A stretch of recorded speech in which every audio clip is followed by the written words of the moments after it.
Nuestro Dios y Padre, gracias por el privilegio de estar aquí en tu casa, porque casa de Dios es donde Dios está. Y por la fe nosotros creemos que tu presencia, al ser invocada a través de la sangre de Cristo, puede venir a estar no solo en este lugar, pero también en el corazón de los que te buscan.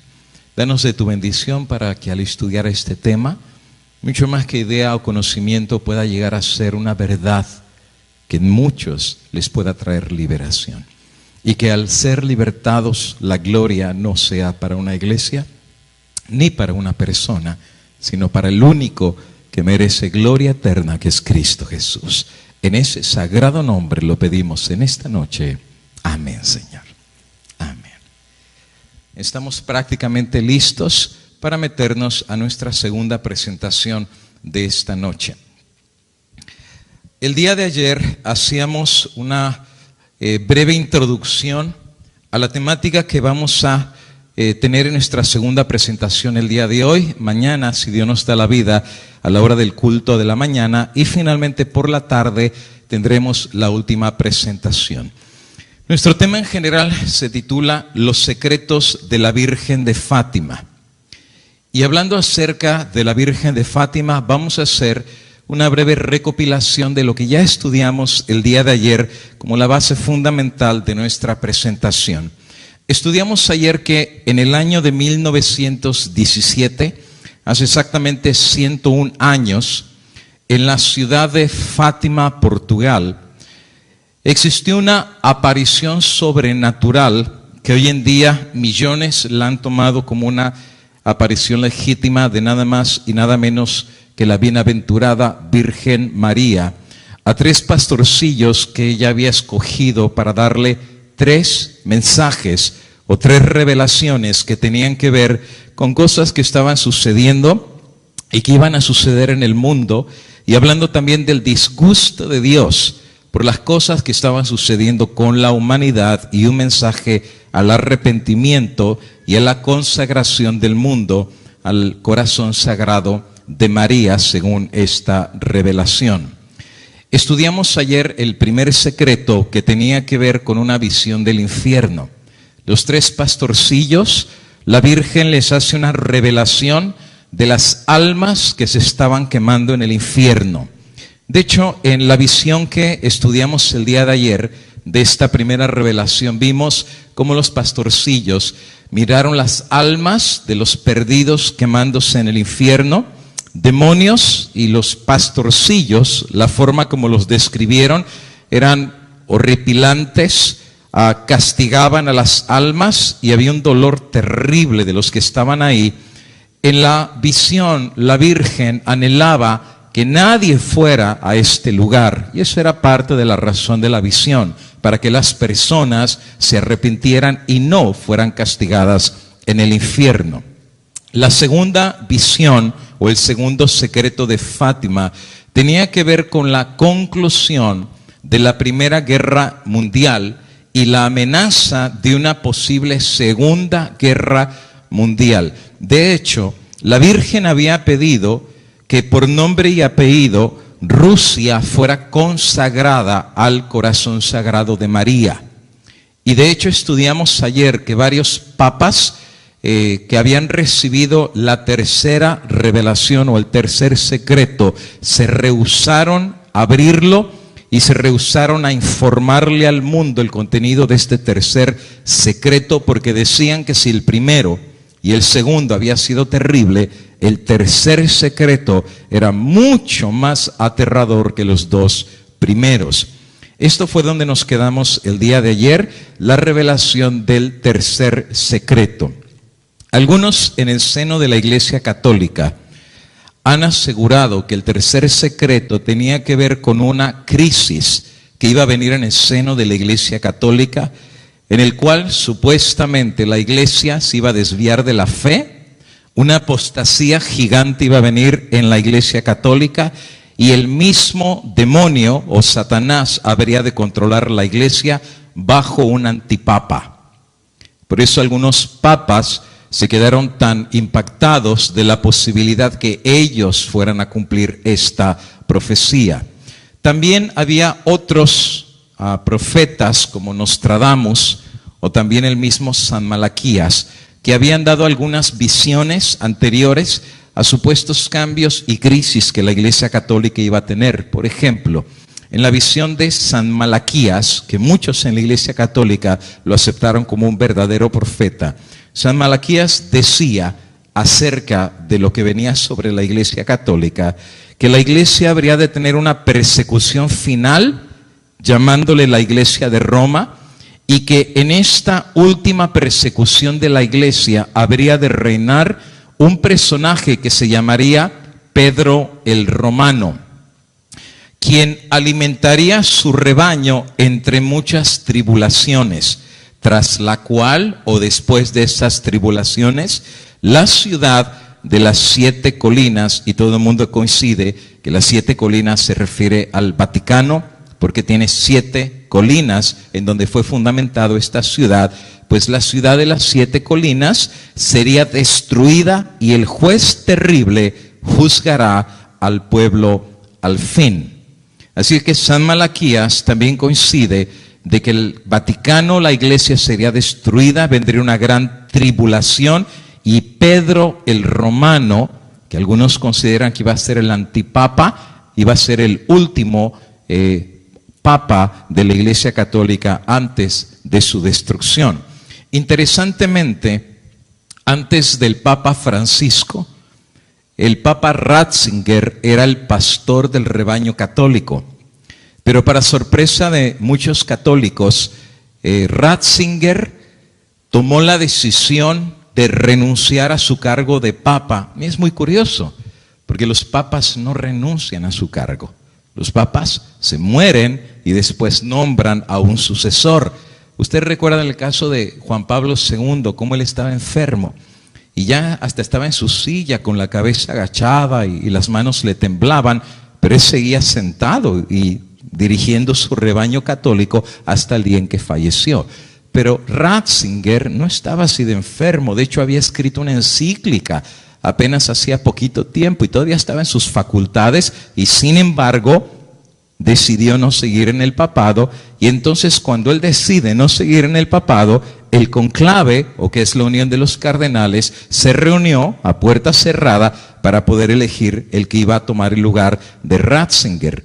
Algunos decían que a lo mejor aquí se iba a cumplir la profecía de San Malaquías del último papa llamado Pedro el Romano. Interesantemente, de los candidatos que se podían ver que era una gran posibilidad que quedara como papa de la Iglesia Católica, era uno muy conocido que se llamaba el cardenal Tarsiso Pietro Bertone. Claro, el nombre de él era Pedro, era Tarsiso Pietro, era Pedro, era cardenal. Había una gran posibilidad que él llegara a ser papa. Y la enciclopedia Wikipedia, hablando acerca del lugar del nacimiento de Pietro, dice que Bertone nació en Romano Canavese Piedmont y era el quinto de 8 hijos. Así es que algunos decían, interesante, es Pedro y nació en Roma. Así es que si Malaquías decía, o San Malaquías, que Pedro el Romano iba a reinar antes de la destrucción de la ciudad de las 7 colinas, algunos decían que había una gran posibilidad que él fuera el cumplimiento de esta profecía. Por otro lado, Nostradamus también tenía algunas profecías que tenían que ver con el fin de la Iglesia Católica. Por ejemplo, en una de sus profecías decía Nostradamus, al principio habrán enfermedades mortales como advertencia. Luego habrán plagas, morirán muchos animales y habrán catástrofes y cambios climáticos. Y finalmente empezarán las guerras e invasiones del Rey Negro. algunos argumentaban que el rey negro habría de ser el último papa, y la razón por la cual asumen eso es porque en la parte final de su profecía él decía que el sucesor, el último papa, habría de ser de piel oscura y será el último antes del temido Apocalipsis. Así que había como un altercado ahí de quién va a ser, o Petro el Romano o el papa de piel oscura.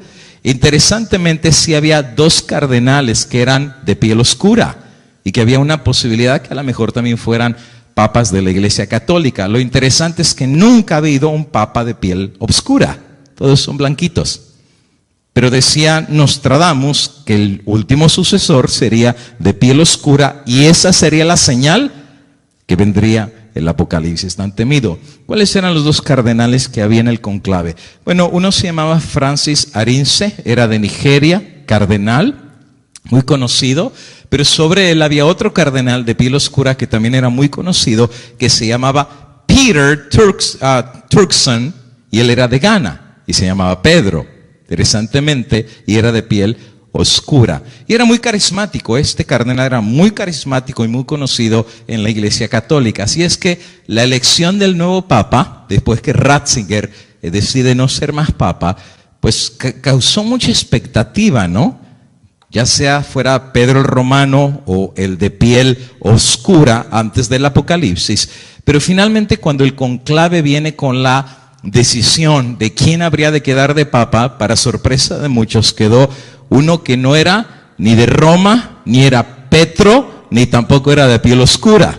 Era nada más y nada menos que Francisco II, argentino. Y saben que algunos dicen que cuando quedó el Papa instaurado cayó un rayo en el Vaticano. No sé si ustedes recuerdan la noticia, que algunos decían que hasta era un augurio de males que iban a venir a la iglesia con el Papa Francisco. Que de hecho yo tengo algunos videos de algunos sacerdotes católicos que aseguran que Francisco es el antipapa. Ahora, no estamos hablando de pastores evangélicos, estamos hablando de sacerdotes de la Iglesia Católica que ellos dicen que él es el cumplimiento de la profecía final. Ahora, ¿por qué mencionamos esto? Porque finalmente viene la revelación del tercer secreto y el papel que ustedes ven ahí enfrente con la huella digital de Lucía, porque ya no firmó, simplemente puso su huella digital, es la revelación final del tercer secreto que por décadas estuvo guardado. ¿Con qué tenía que ver el secreto? Escuchen. Tercera parte del secreto revelado en el 13 de julio de 1917 en la cueva de Iria Fátima. Escribo en obediencia a vos, Dios mío, que lo ordenáis por medio de su excelencia, de Leira y la Santísima Madre vuestra y mía. Después de las dos partes que ya expuse, hemos visto al lado izquierdo de Nuestra Señora, un poco más en alto, un ángel con una espada de fuego en la mano izquierda. Centellando emitía llamas que parecía iban a incendiar al mundo. Claro, se interpreta que era el castigo de Dios a la humanidad. Pero los rayos de fuego que caían se apagaban al contacto con el esplendor que Nuestra Señora irradiaba con su mano derecha dirigida hacia él. El ángel, señalando a la tierra, con su mano derecha dijo con voz fuerte: penitencia, penitencia, penitencia. Vimos una inmensa luz que es Dios, algo semejante como se ven las personas en un espejo cuando alguien pasa enfrente de él, como una imagen, un reflejo. Y vimos a un obispo vestido de blanco. Hemos tenido el presentimiento que fuera el Santo Padre. También vimos a otros obispos, sacerdotes, religiosos y religiosas subir una montaña empinada, en cuya cumbre había una cruz de maderos toscos como si fueran un alcornoque con la corteza.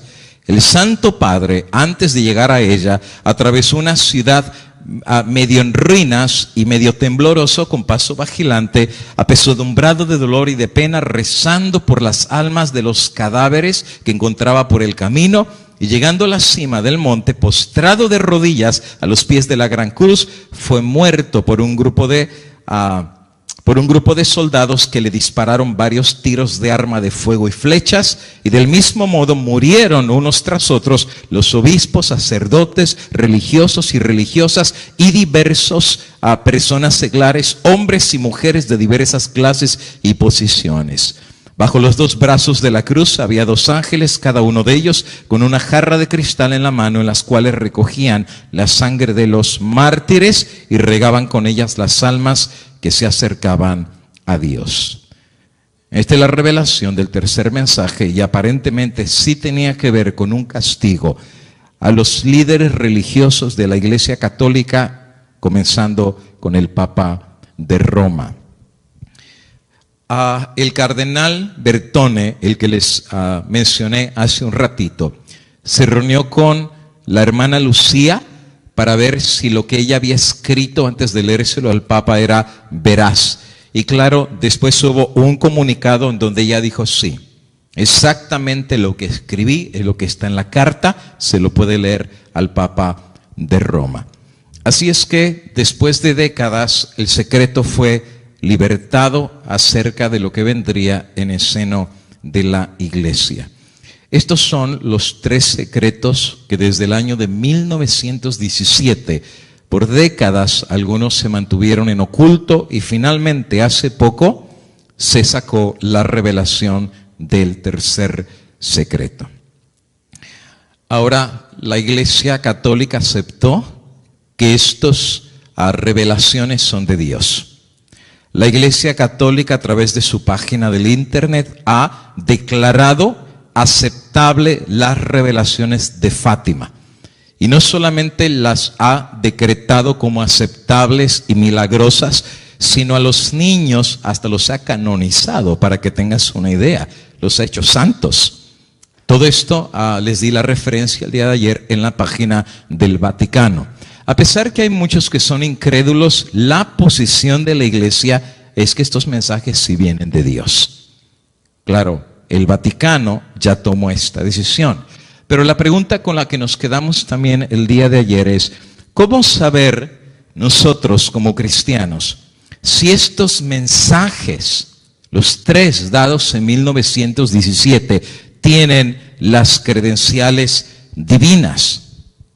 Y ayer vimos que hay que ser cuidadosos de no desechar tan fácil un mensaje, a menos que si lo desechamos y viene de Dios, nos corremos el riesgo de haber minimizado algo que venía directamente de Dios y lo tuvimos en poco y lo rechazamos.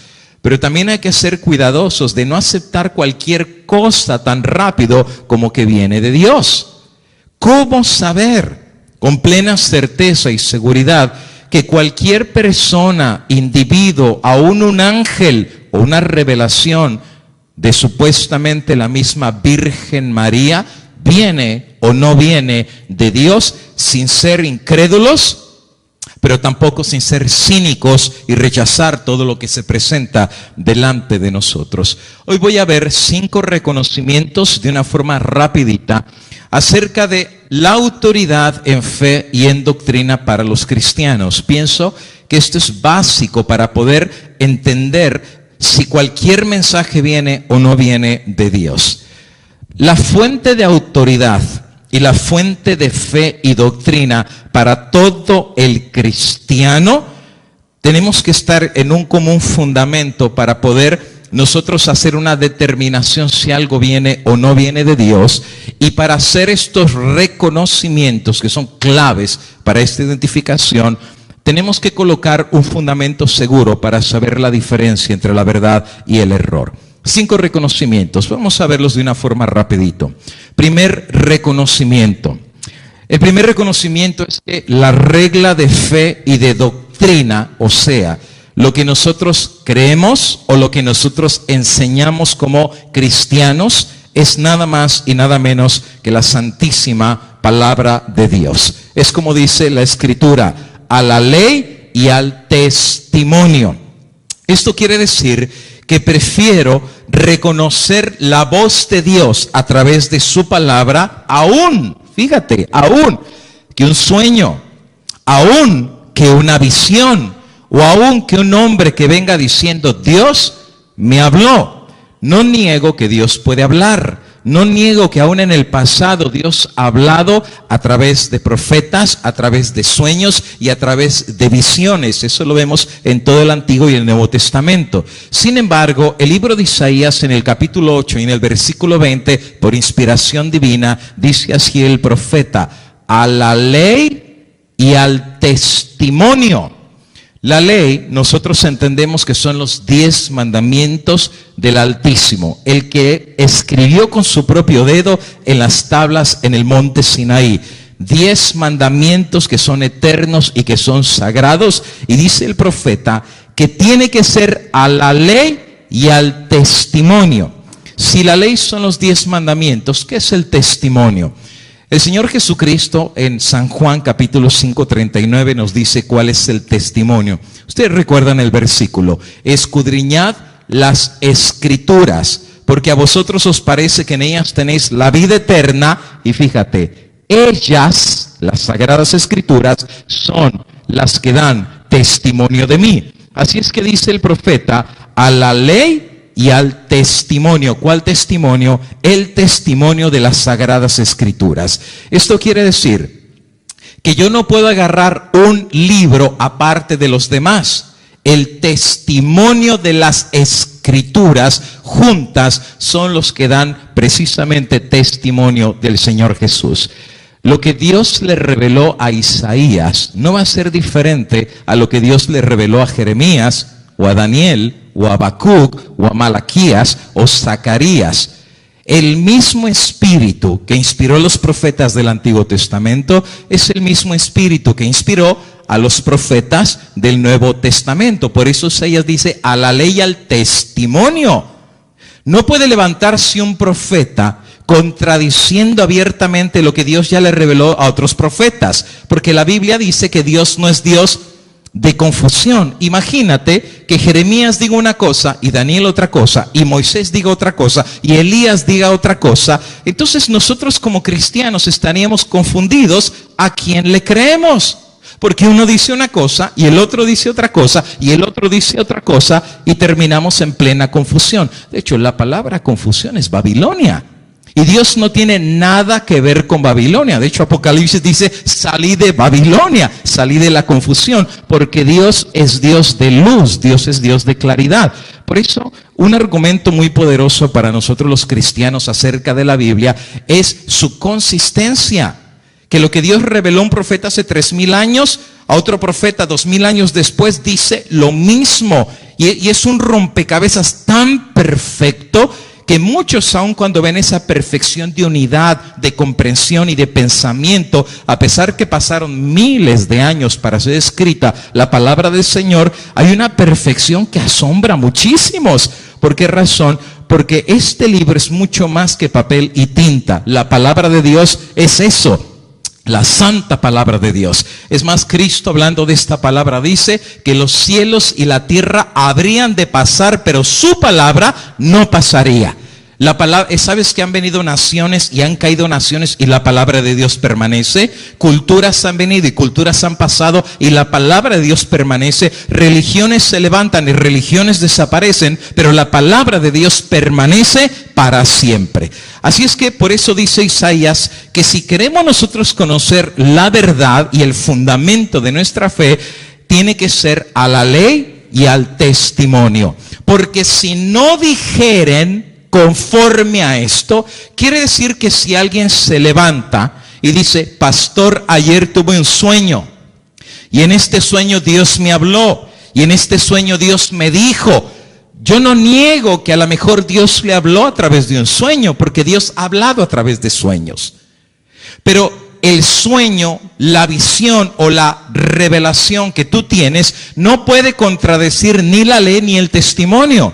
Imagínate que venga un profeta en tu iglesia y que digan: hermanitos, Dios me habló ayer y me dijo que puedo tener 5 mujeres. Ten cuidado, hermano, porque dice a la ley, y la ley dice: no cometerás adulterio. Así es que yo puedo saber que ese mensaje no se lo dio Dios, porque Dios es consistente con la ley y con el testimonio de las demás escrituras.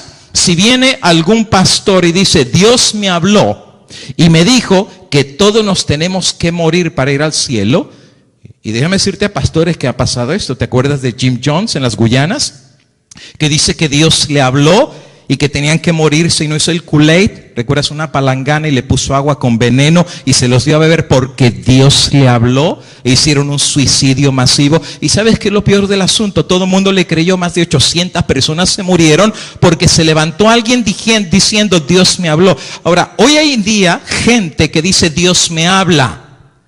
Y se levantan aún diciendo en sus iglesias, yo soy un profeta que Dios me dio mensaje.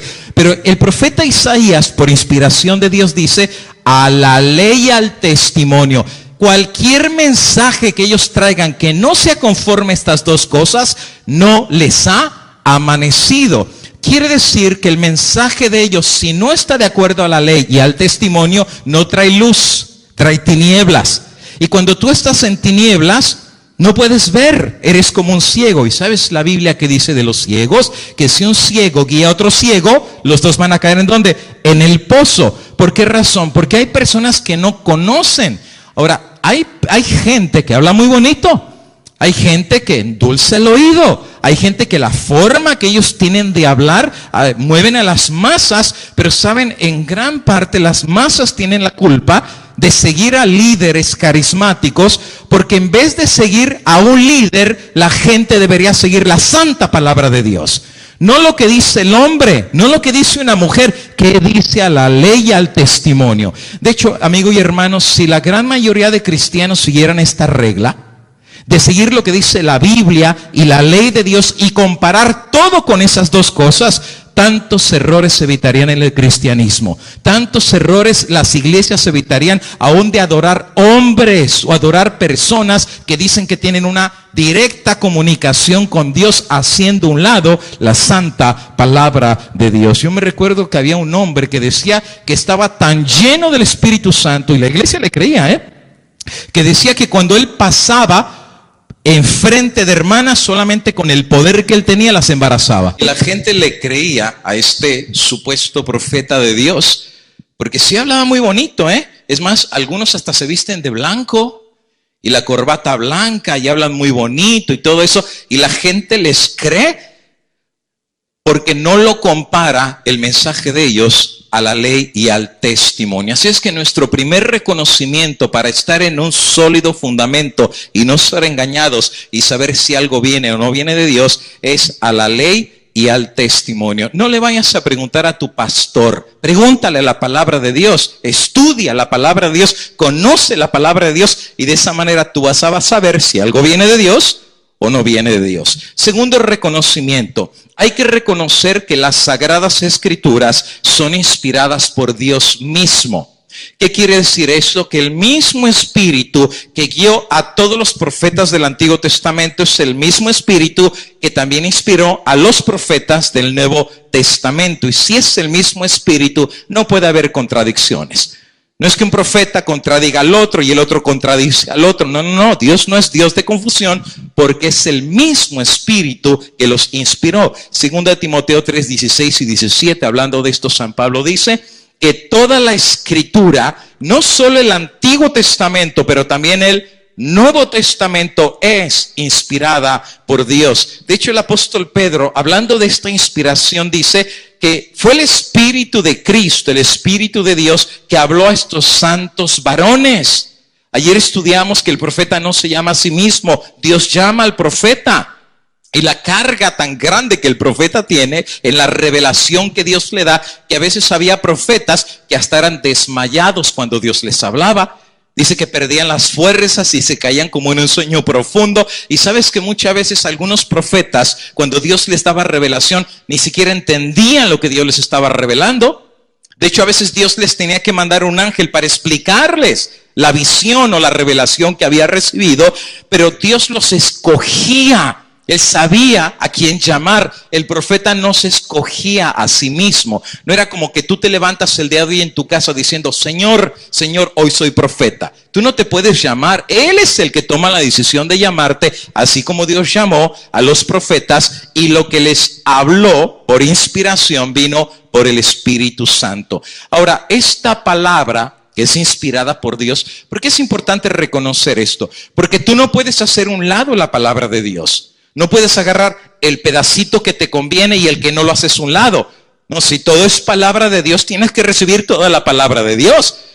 Hoy en día hay gente que dice, yo acepto el Nuevo Testamento, pero el Antiguo no lo acepto.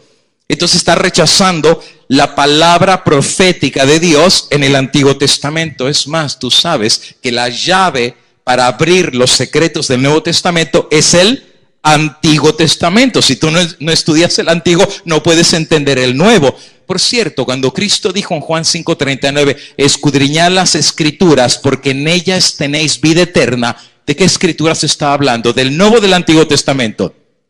Era del Antiguo, el Nuevo todavía no se había escrito. O sea, todavía no estaban en el proceso de escribir. Cristo estaba vivo todavía, ni siquiera lo habían crucificado. Cuando Él dice eso, está hablando del Antiguo Testamento y dice que en ellas hay vida eterna. Entonces, ¿por qué yo voy a desechar o rechazar algo que tiene vida eterna? Yo no puedo darme el lujo de agarrar partes que sí y partes que no. Tienes que agarrar toda la Escritura como inspirada por Dios. Una vez que tú aceptas o reconoces este hecho, quiere decir que esta palabra va a ser útil, uno, para enseñar. ¿A quién se le enseña? Pues al que no sabe, ¿verdad? Para redarguir, corregir, instruir en justicia, para que el hombre de Dios sea perfecto y preparado para toda buena obra. Así es que el segundo reconocimiento no solamente es reconocer que todo visión, sueño o aún profecía o doctrina tiene que ser pesado en la balanza de la ley y de las santas escrituras, sino reconocer que estas sagradas escrituras y la ley vienen de Dios. La ley viene de Dios y la palabra viene de Dios. Como tal, es autoritativa. Como tal, la palabra de Dios no la puedo tomar a la ligera. Viene de Dios. Eso sí, la palabra del hombre, eso sí, tómalo a la ligera, porque es voz de hombre. Pero la palabra de Dios, ahí sí que hay que agachar la cabeza, porque no está hablando un hombre, está hablando el mismo Dios del cielo. Y cuando la palabra de Dios se abra, pues entonces tenemos que decir, habla, Señor, que tus siervos oyen. Tercer reconocimiento acerca de esto. Ningún profeta de la Biblia habrá de contradecir a otro profeta de Dios. ¿Por qué razón? Porque todos ellos son inspirados por Dios. Mira cómo lo presenta el apóstol Pablo en 1 Corintios 14:32. Me gusta mucho este versículo. Dice así San Pablo: y los espíritus de los profetas están sujetos. ¿A quiénes están sujetos? A los profetas. ¿Qué significa esto? Que Dios, cuando da una revelación a Isaías, no va a contradecir a Ezequiel, y no va a contradecir a Daniel, y no va a contradecir a Malaquías o a cualquier otro profeta de Dios, porque el mismo espíritu que le habló a un profeta le habló al otro profeta. Por eso dice Pablo, Dios no es Dios de confusión, sino de paz. Así es que cuando hay personas que te sacan un versículo que aparentemente contradice a otro profeta, el problema no es la Biblia, el problema es el que lo está interpretando, porque la Biblia no se contradice. Las personas estamos muy acostumbradas a sacar textos de la Biblia y hacerle decir a la Biblia lo que la Biblia no está diciendo. Se me viene a la mente una ilustración de un hombre que era predicador en una iglesia cristiana y que nunca se preparaba para los sermones, y cuando estaba en el púlpito agarraba la Biblia, la levantaba y decía, a ver dónde el Espíritu Santo me habla el día de hoy para predicar. Entonces abría la Biblia, ponía el dedo y bajaba la Biblia y leía el versículo, y eso era lo que Dios le estaba revelando. Y entonces cuando baja la Biblia, resulta ser que el versículo que estaba leyendo aterrizó exactamente en el pasaje que decía, y Judas fue y se ahorcó. Dice, ay, está muy duro el pasaje, ¿verdad? Dice, a ver si el Espíritu me dice otra cosa. Volvió a levantar la Biblia y le dio vueltas y puso otra vez el dedo y lo bajó otra vez. Y entonces, interesantemente, el dedo cayó en el pasaje que decía, pues ve tú y haz también lo mismo. Dice, no, se me hace que hoy no está muy inspirado el Espíritu, ¿verdad? No, amigo y hermano, la Biblia no se contradice. La Biblia tiene una unidad perfecta de idea y de pensamiento y de doctrina, porque es inspirado por el mismo Espíritu que inspiró a los profetas. Ahora, no me voy a meter a explicar esto en detalle ahorita, pero los profetas recibieron inspiración y cuando tú lees la palabra de Dios y la entiendes, necesitas no inspiración, sino iluminación para entender la idea que el Espíritu Santo puso en la mente de estos santos varones de Dios. Y ahí el problema no es los que escribieron, es los que leemos. Porque hay muchas personas que se ponen a leer la Biblia sin oración. O a veces con prejuicios. A veces hay personas que buscan leer la Biblia para hacerle decir a la Biblia lo que apoya las ideas de ellos. Tú no puedes hacer eso. Más bien, tú tienes que hacer a un lado tus ideas y tus prejuicios y tus tradiciones y aún lo que te enseñaron y venir con la fe de un niño a decir, Señor, tú háblame. ¿Qué dice tu palabra? Enséñame tu palabra para yo poder entender. Me humillo delante de tu palabra. Toda ideología, todo credo, toda doctrina queda en la puerta. Yo entro con la mente abierta para ser enseñado por el Santo Espíritu de Dios. Y aquí viene lo bonito. El mismo Espíritu que inspiró a los profetas de Dios es el mismo Espíritu Santo que ilumina tu mente, que pone las cosas en orden. ¿O qué dice Santiago? Si a alguno le falta sabiduría, pídasela ¿a quién? ¿Al que tuvo un sueño? ¿Al que tuvo una visión? ¿Al pastor que predica muy bonito en la iglesia? No, la palabra de Dios dice, pídala al Espíritu Santo, pídala a Dios y Él dará sabiduría en abundancia. Por eso, amigo y hermano, es importante pedir la dirección del Espíritu Santo cuando estamos estudiando la palabra de Dios. Ahora, tengo que decir que muchas veces cuando estudiamos la Biblia, no siempre lo que la Biblia dice está de acuerdo con lo que hacemos. ¿Nunca te ha pasado a ti que lees cosas en la Biblia y tú dices, ay, la Biblia dice una cosa y yo estoy viviendo de otra manera? A mí me pasó muchísimas veces, pero no era porque yo quería desobedecer la palabra de Dios, es que así me educaron, así me enseñaron. Toda la vida desde que fui chiquito había tradiciones y costumbres que me enseñaron que yo no sabía que no estaba bien, pero cuando vine al santo libro de Dios y cuando empecé a abrir las escrituras y el Espíritu Santo me fue guiando, aprendí que el que estaba en el error no era la Biblia, que el que estaba en el error no era Dios, que el que estaba en el error era yo. Y quien tenía que cambiar no era Dios, el que tenía que cambiar por la gracia de Cristo y por el poder de su Espíritu era este corazón de piedra para que Dios me diera un corazón de carne.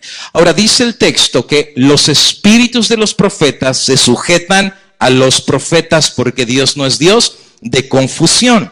Cuarto reconocimiento que tenemos que hacer, tú dirás, oiga pastor, ¿por qué está tomando tanto tiempo? Es muy sencillo, porque si tú no estás de acuerdo en esto, no importa todo lo que se te diga, lo vas a hacer a un lado. Si tú no llegas a entender que toda visión, sueño y profecía y doctrina y enseñanza tiene que ser pesada por la Biblia, porque la Biblia es inspirada por Dios y que la Biblia no se contradice porque el mismo espíritu que inspiró a un profeta inspiró a los demás, entonces no tenemos el mismo fundamento.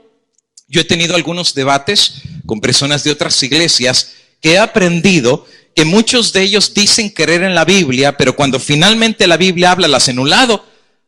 Es que eso era para otro tiempo.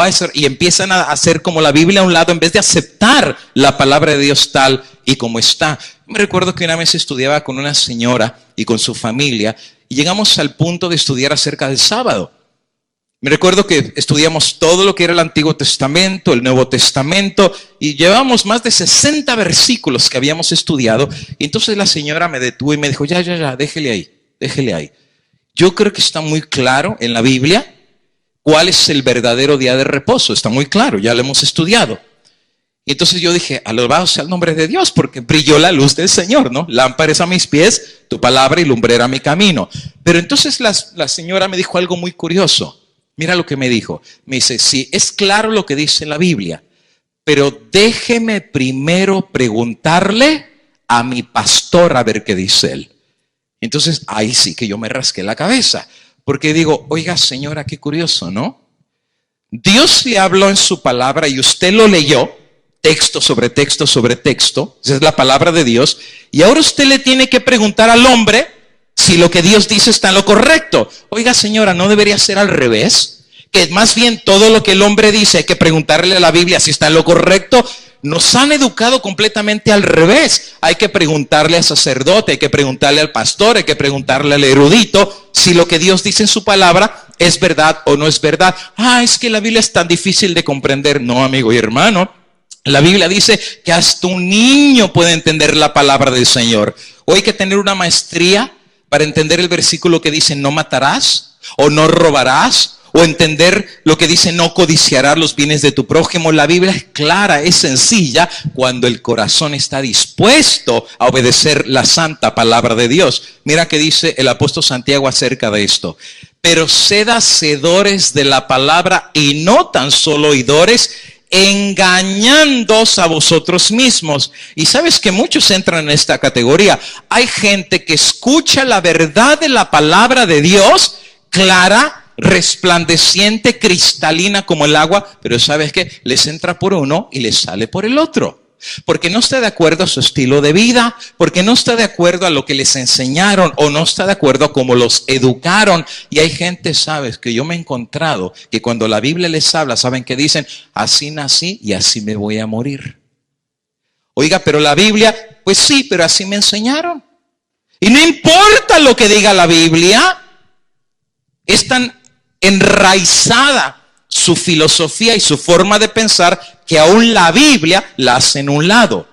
Por eso, si la Biblia no va a ser la regla de fe en doctrina, entonces de nada sirve hablar lo que se está hablando con la palabra de Dios, porque va a ser rechazada. Pero si la Biblia es palabra de Dios y es autoritativa para creer, doctrina, fe, enseñanza, revelación o profecía, entonces sí estamos en el mismo fundamento. Porque yo me sujeto no a la voz de un pastor, no a la voz de una iglesia. Tú y un servidor nos sometemos a la última autoridad del cristiano, que es la santa palabra del Señor. Y la Biblia no es para ser escuchada, amigo. La Biblia es para obedecerla. Porque los que la oyen y la ignoran se engañan a ellos mismos. ¿Por qué estoy mencionando esto? Porque precisamente los 3 secretos de Fátima los vamos a estudiar conforme a la ley y conforme al testimonio. Ese es el punto que estamos tratando de hacer. Mira lo que hizo aún el mismo Cristo acerca de la palabra de Dios. Hebreos capítulo 5 y el versículo 8 dice: y aunque era hijo, por lo que padeció, aprendió la obediencia. Y si Cristo obedeció, que era precisamente el Hijo de Dios, cuánto más nosotros los pecadores somos llamados a la obediencia. No son los oidores, pero son los hacedores los que son reconocidos por Dios. Quinto reconocimiento: ser humildes ante la palabra de Dios. De nada sirve que la palabra de Dios nos hable si seguimos en nuestro camino. De nada sirve que la palabra de Dios hable de una forma directa si al final de cuentas cada quien va a hacer su propia voluntad. No, amigo, hay que ser humildes ante la palabra del Señor. Tenemos que aprender que cuando Dios habla, toda boca tiene que callar. Tenemos que aprender que no es bueno discutir con Dios. Cuando Dios habla, amigo y hermano, nuestra actitud debería ser de sumisión a la palabra de Dios. ¿Qué significa sumisión? Sometimiento. Pero sabes que a veces por eso muchos cristianos no crecen en la vida cristiana. Yo conozco cristianos que tienen décadas de cristianos y su experiencia cristiana es como la del cangrejo. ¿Saben cómo es el cangrejo, verdad? En vez de ir para adelante, siempre va para atrás. Y tienen años y años. Yo me recuerdo que una hermana una vez le decía: oiga, hermanita, después de tantos años de no verla, ¿y cómo le va en la vida cristiana? Dice: pastor, como el cangrejo, en vez de ir para adelante, siempre voy para atrás. Dice: creo que estoy peor que cuando entré. Ahora, ¿de quién es el problema? ¿De Dios? No, hermano, el problema es de nuestra actitud. Dios nos habla en su palabra y mira, ignoramos. Sabemos, pero una cosa es saber y otra cosa es ser humilde y decirle al Señor: hágase en mí tu santa voluntad. Nuestro quinto reconocimiento es ser humildes ante la palabra de Dios. Mira qué lindo lo presenta Santiago 4:6. Pero Él, hablando de Dios, da mayor gracia. Y por eso dice: Dios resiste a los soberbios, pero da gracia a los humildes. Ojalá, amigo y hermano, que esa pueda ser nuestra actitud al estudiar la palabra de Dios, ser humildes. Aunque no te educaron así, aunque no te enseñaron así, aunque de repente la doctrina que te enseñaron es contraria a lo que tú aprendes a la palabra de Dios, tienes que tomar una decisión.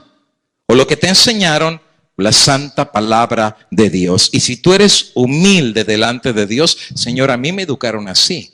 Pero si esta es tu voluntad, como dijo Cristo en el Padre Nuestro. ¿Te recuerdas el Padre Nuestro? Tan sencillito: Padre nuestro que estás. ¿Y por qué reconocer que está en el cielo? Porque Él es más grande que nosotros. Porque Él tiene una autoridad más grande que nosotros. Nosotros somos las hormiguitas. Él está allá arriba en su trono. Santificado sea tu nombre. Vénganos tu reino. Hágase tu voluntad, así como en el cielo. El problema no es en el cielo. Todo el mundo obedece la palabra de Dios allá arriba. El problema no es el cielo. El problema somos nosotros. Que cuando Dios habla en su palabra y nos revela su voluntad, muchos en vez de decir, hágase tu voluntad, ¿sabes cómo rezamos el Padre Nuestro? Hágase mi voluntad. Porque así nací y así me voy a morir. No, hermano, al estudiar la palabra de Dios hay que ser humildes y decir, Señor, hágase tu voluntad. Yo no fui educado así, pero si eso es lo que dice tu palabra, pues entonces en la gracia de Dios y el poder del Espíritu Santo, hágase tu voluntad. Ok, después de ver estas posiciones que son claves para hacer el repaso y la investigación de los secretos de Fátima, ya investigamos cuál es la posición oficial del Vaticano. Del Vaticano, no de la palabra de Dios, del Vaticano acerca de las visiones de Fátima. El Vaticano ha reconocido en los 3 pastorcillos el don profético por las revelaciones de Fátima. Y como mencioné hace rato, los 3 han sido canonizados, significado que ya los hicieron prácticamente santos. La Virgen supuestamente los escogió para ser profetas, dando un mensaje final a la Iglesia Católica. Ahora hay una cosa que tenemos que entender. Así como Dios tiene verdaderos profetas, Satanás también tiene falsos profetas. Repito, la Biblia dice que existen reales y verdaderos profetas de Dios. De hecho, todos los que escribieron la Biblia son profetas verdaderos de Dios. Ya sea Jeremías, Ezequiel, Isaías, Moisés, David, y la lista sigue. Eso es en el Antiguo y en el Nuevo Testamento.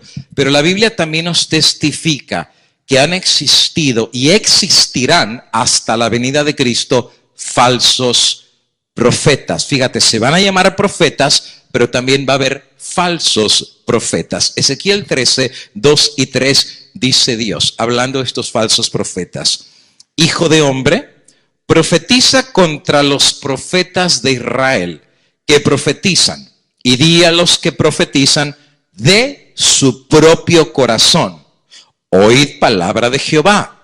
Así ha dicho Jehová el Señor: ay de los profetas insensatos que andan en pos de su propio espíritu y nada han visto. Interesante. No es nada nuevo la idea de que hay profetas que sin haber escuchado nada y sin haber visto nada, aún han dicho que Dios les habló. Pues Dios le dice a Ezequiel, pues ahora diles que yo sí les voy a hablar, pero les voy a hablar a ellos. Hay de los profetas que sin haber oído y visto nada, hablaron de su propio espíritu. Esto significa que el mensaje que ellos dieron no era del Espíritu Santo. Ellos se lo inventaron. Dios no habló y hablaron como que Dios les había hablado. ¿Y saben cuál es el problema de esto? Que hay gente que habla muy bonito. Que hay gente que endulza el oído.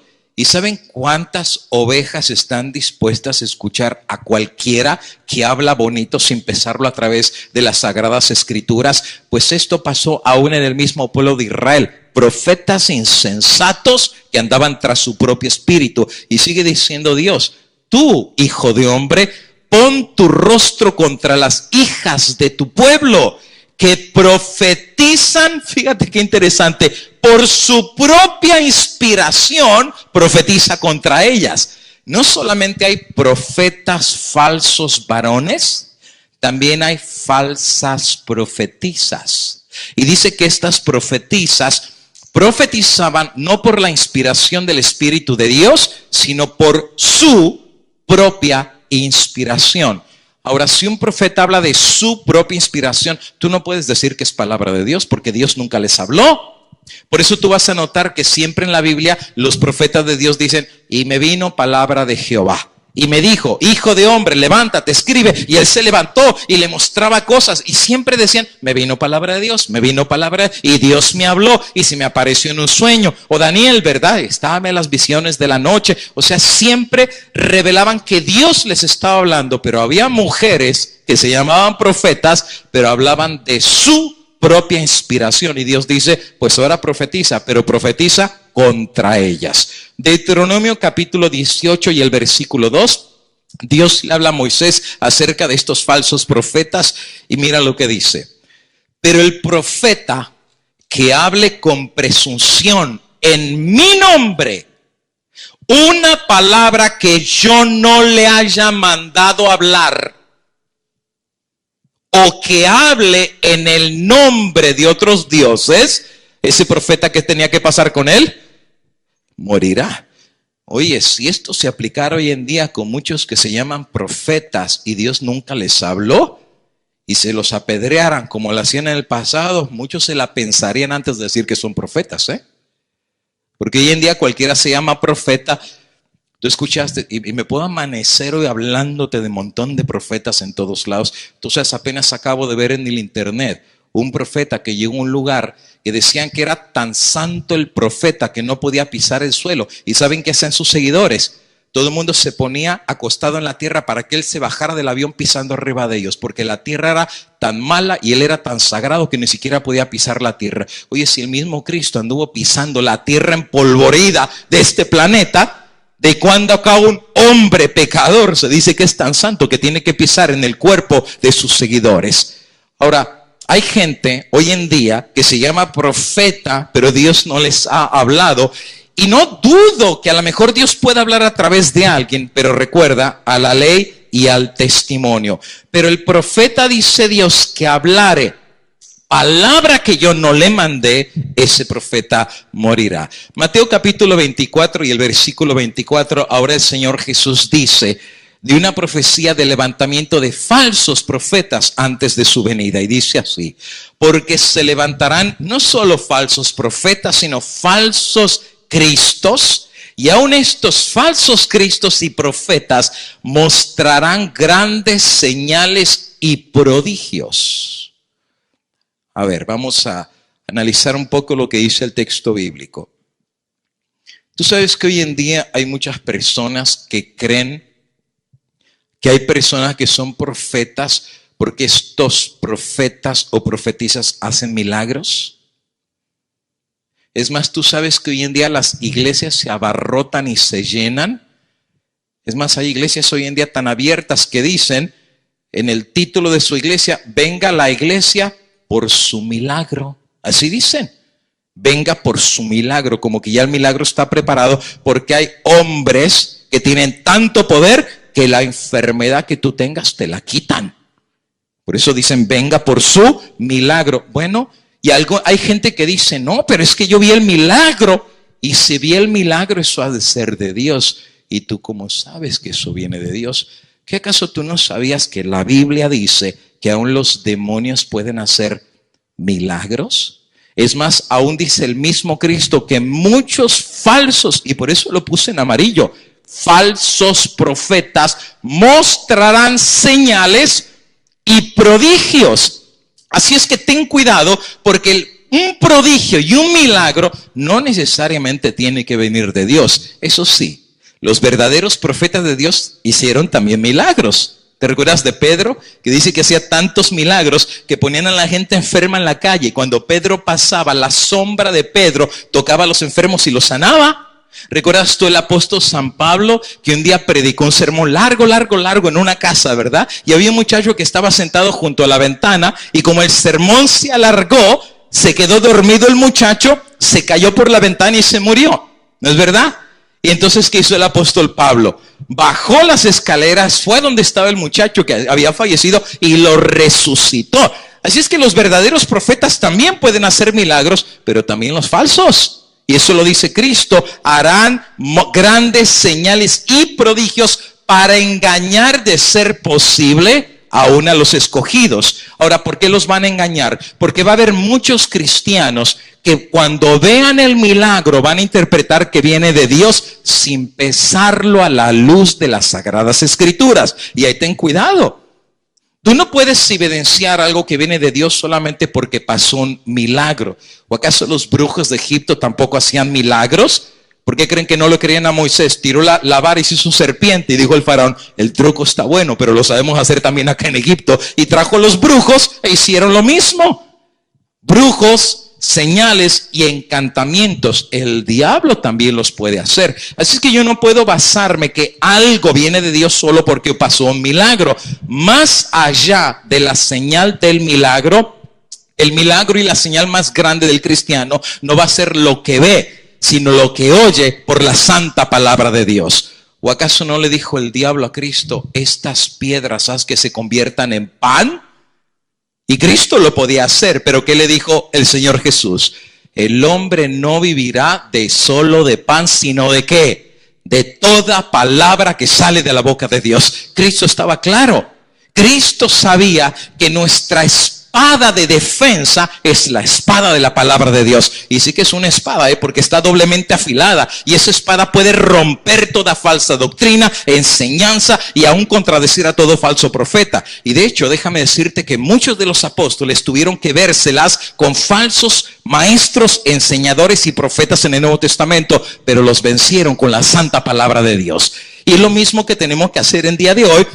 Con la palabra del Señor, rebatir la mentira con la verdad. ¿Por qué razón? Porque también habrá falsos profetas que van a ser capaces de hacer señales y milagros para engañar. Pedro lo explica así, segunda de Pedro 2:1. Hubo también falsos profetas entre el pueblo, como habrá entre vosotros falsos maestros que introducirán encubiertamente herejías destructoras y aún, fíjate, negarán al Señor que los rescató, atrayendo sobre sí mismos destrucción repentina. ¡Wow! Falsos maestros, falsos profetas, falsos cristos. En otras palabras, el diablo copia todo lo que Dios hace. Hay un verdadero Cristo, va a traer falsos cristos. Dios tiene verdaderos profetas, levanta sus falsos profetas. Dios tiene verdaderos maestros, falsos maestros. Verdaderos pastores de Dios, falsos ministros. Y el diablo logra hacer una duplicación de todo lo que Dios hace. Entonces, ¿cómo yo no voy a ser engañado? Dios ya nos dio la receta: a la ley y al testimonio. Lámpara es a mis pies tu palabra. El pueblo que está basado en la palabra de Dios y compara toda doctrina, enseñanza, milagro, visión, profecía, y la lista sigue, con el escrito está de la palabra de Dios, tiene sus pies en lugar seguro. No tiene razón para estar en tinieblas ni tampoco en confusión.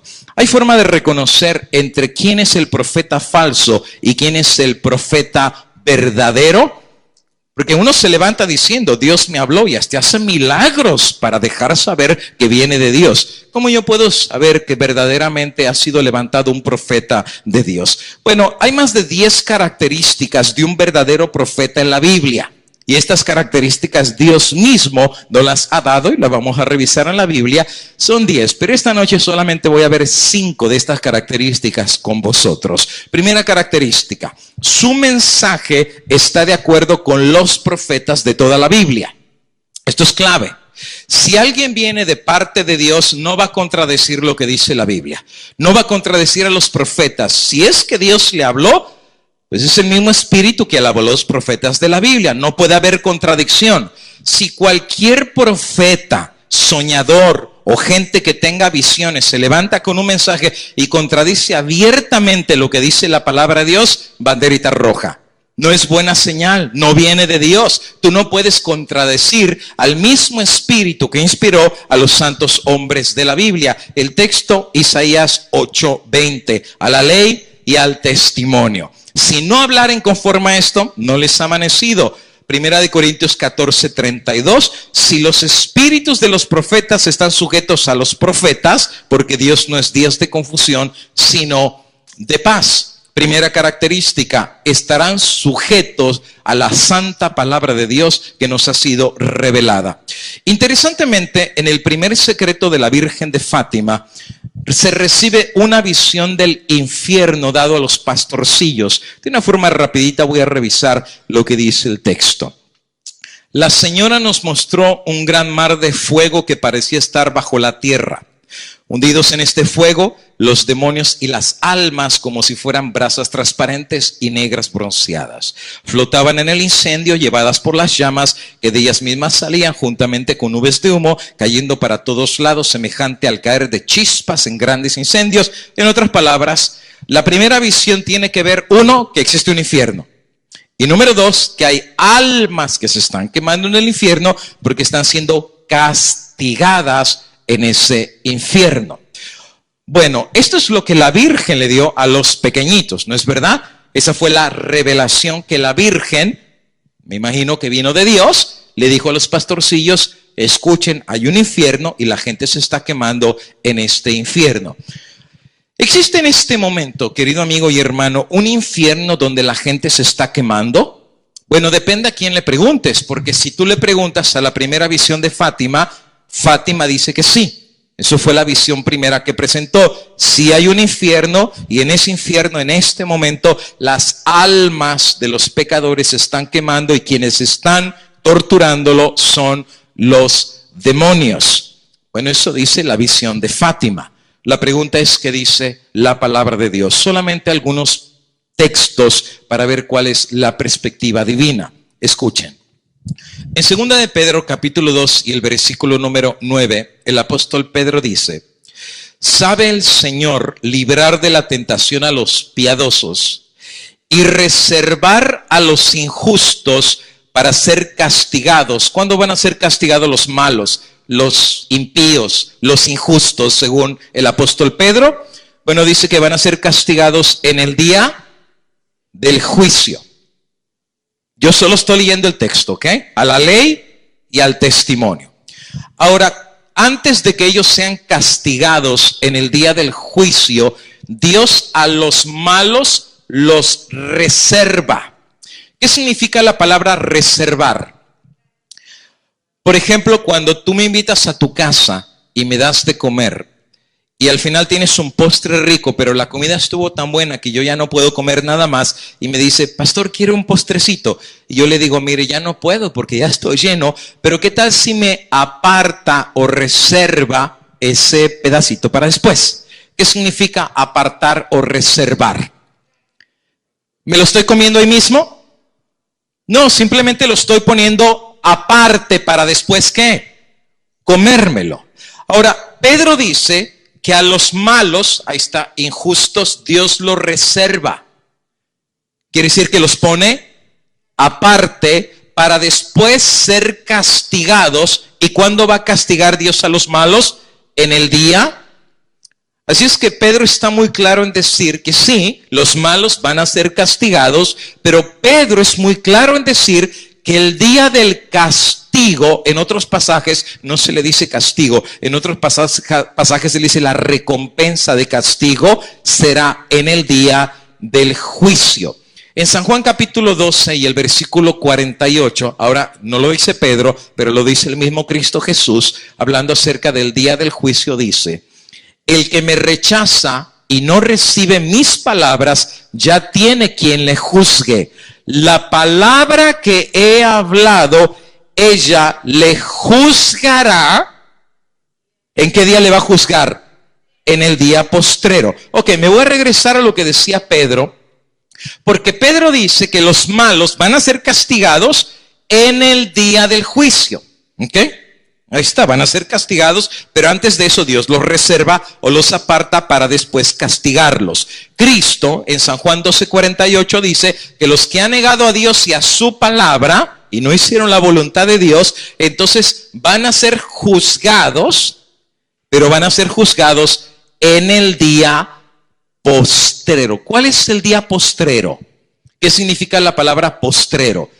Bueno, algunas Biblias, palabra postrero, lo traducen como el día último o como el día final. ¿Te acuerdas de los primeros y de los postreros? O sea, los primeros y los últimos. La palabra postrero significa el día final. De hecho, algunas versiones de la Biblia sí lo traducen. No lo traducen como el día postrero, lo traducen como el día final. Y Cristo dice que los que rechazaron la palabra que él habló, esta palabra les juzgará. Y te fijas el verbo que Cristo usa. Sí, cuando leemos la Biblia es importante los detalles, La palabra en el verbo es juzgará. A ver, tú que conoces un poquito de gramática, juzgará es pasado, presente o futuro. Es futuro, juzgará. Quiere decir que muchos de los que habían rechazado la palabra de Dios todavía no eran juzgados en los días de Cristo. Porque dice que recién en el día postrero, esta palabra que rechazaron, ella les juzgará. Pregunto, ¿cuándo será el día postrero del juicio, del castigo y de la recompensa? O sea, ¿qué día es el día postrero que se va a recibir castigo o recompensa? Bueno, Cristo mismo lo explica en San Mateo capítulo 16 y el versículo 27. Muy sencillas las palabras de él. Porque el Hijo del Hombre, y aquí aparece otro verbo, el verbo es vendrá. La palabra vendrá es pasado, presente o futuro. Futuro quiere decir que no ha venido, lo estamos esperando, ¿verdad? La segunda venida de Cristo. Dice él que cuando venga el Hijo del Hombre en la gloria del Padre con sus ángeles, entonces, ¿qué va a hacer? Pagará. ¿Y qué pagará? Pues a cada uno conforme a sus ¿qué? Entonces, si tú sigues lo que Cristo está diciendo, quiere decir que si Cristo no ha venido, ¿ya le pagó a cada quien? Porque no ha venido. Dice que recién cuando Él venga, pagará. Ahora, ¿por qué explico esto? Porque hay algunos que creen que cuando una persona se muere, pasan tres cosas. No una ni dos, pasan tres cosas. ¿Qué tres cosas pasan? Bueno, algunos dicen que cuando alguien fallece, uno, si la persona fue mala, o sea, pero bien mala, ¿verdad? Le golpeó a la mujer, era borracho, mentiroso y de todo, y se murió. La persona cuando fue mala y se muere, ¿a dónde va inmediatamente? Al infierno, la visión de Fátima, y ya están los demonios castigándolo. Si la persona cuando falleció no fue mala, sino fue buena, un buen padre, un buen esposo, y la lista sigue, y se murió, inmediatamente que se muere, si fue buena, ¿a dónde va la persona? Al cielo. Y sabes que tú lo vas a ver constantemente en funerales. La próxima vez que vayas a un funeral, pon atención a lo que tu pastor o sacerdote dice. Te van a decir, no esté triste, porque ya fulanita está en un mejor lugar. Claro, cuando dicen un mejor lugar, no están hablando del infierno, ¿verdad? Están hablando que ya están ¿dónde? En el cielo. Pero la idea es que si la persona fue buena, tan pronto se muera, inmediatamente se va al cielo. Y hay una tercera posibilidad. Porque si la persona no fue ni muy buena, pero tampoco ni muy mala, o sea, le pegaba a la mujer, pero pues no tanto. Se emborrachaba, pero pues no tanto. Era mentiroso, pero no tanto. O sea, era, como algunos dicen, ¿verdad? So, medio mitad y mitad. Entonces enseñan a algunos que no se va al cielo, pues porque no fue completamente bueno, no se va al infierno, porque no fue completamente malo, sino se va a un tercer lugar. ¿Cómo se llama ese lugar? Le llaman el purgatorio. ¿Y qué significa la palabra purgatorio? Bueno, viene de la palabra purga. ¿Y qué es purga? ¿Alguien se echó alguna purga? Pues te saca todo lo malo, ¿verdad? Eso es la purga. Pues la idea del purgatorio es que todo lo malo que no salió en esta vida, sale en la próxima vida. Y cuando todo lo malo salió, ahora sí la persona va al cielo. Pagó su purga y lo que le faltaba, pues entonces ahora se va al cielo. Ahora, esta idea que la creen millones, inclusive protestantes. No solamente es la doctrina católica, hay millones de protestantes que creen lo mismo. Vas a escuchar en algunos púlpitos de evangélicos protestantes que dicen que cuando una persona se muere, si fue buena, se fue al cielo, y si es mala, se fue al infierno. Y dicen que se está quemando y se va a quemar por los siglos de los siglos. Bueno, entonces hagamos un pequeño análisis. Si la persona fue buena, inmediatamente se fue al cielo, ¿ya recibió la recompensa del cielo, sí o no? O sea, si ya se murió y está en el cielo, ¿ya fue recompensado de lo que hizo en la vida? Pues sí, pues ya está. Y algunos dicen que hasta quien lo recibe es el apóstol Pedro, y les dan su arpita y los comisionan a su nubecita, ¿verdad? Dice, ahí ya entra al reino de los cielos. Y si fue malo, el que los está esperando en el infierno es pues nada más y nada menos que Belzebú, y que les tiene comisionado su demonio, ¿verdad? Para que los queme y los torture el resto de la eternidad.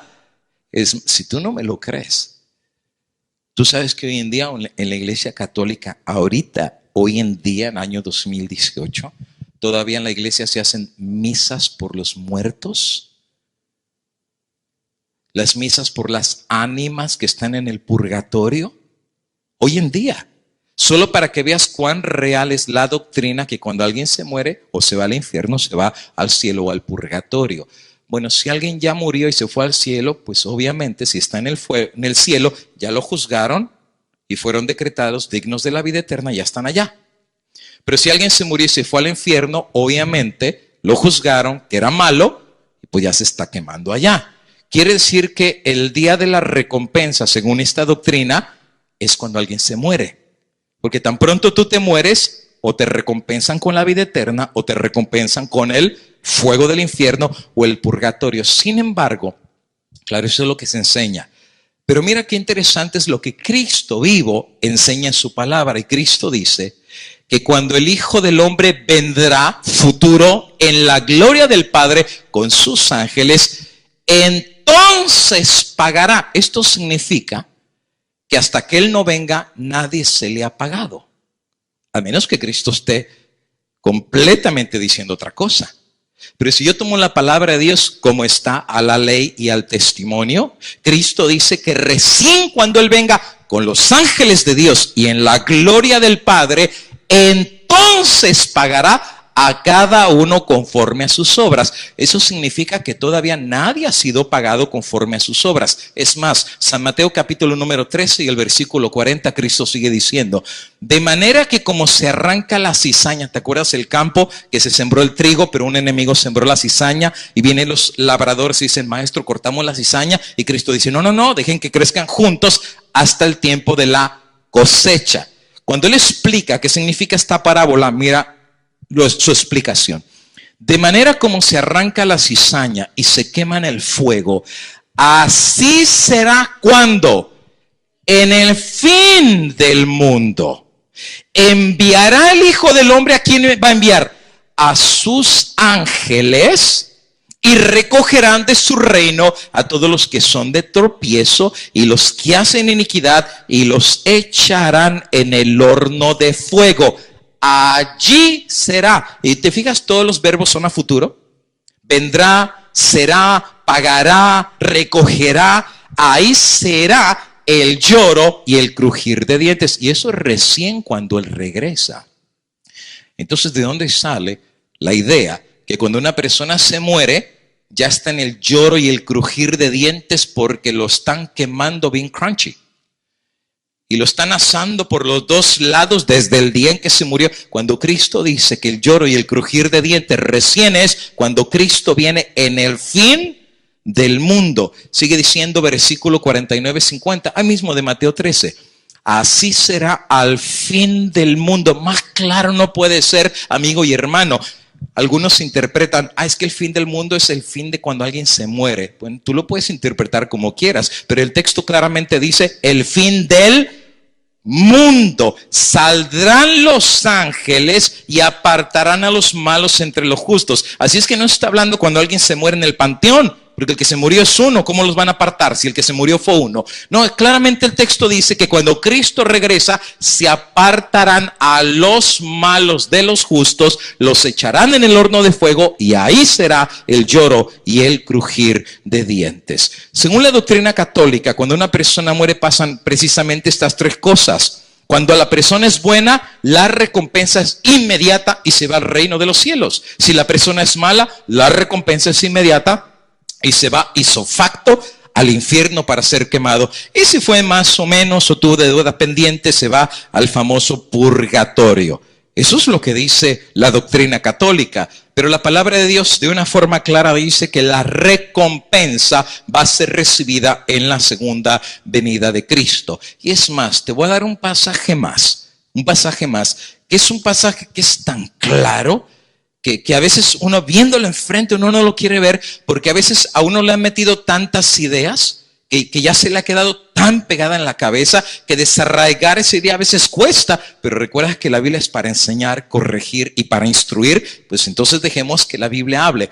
El apóstol San Pablo escribió el libro de Hebreos. Muchos eruditos están de acuerdo que fue Pablo quien escribió el libro de Hebreos. Pues resulta ser que en el capítulo número 11, todo el mundo lo conocemos, el capítulo 11 de Hebreos es el capítulo de los héroes de la fe.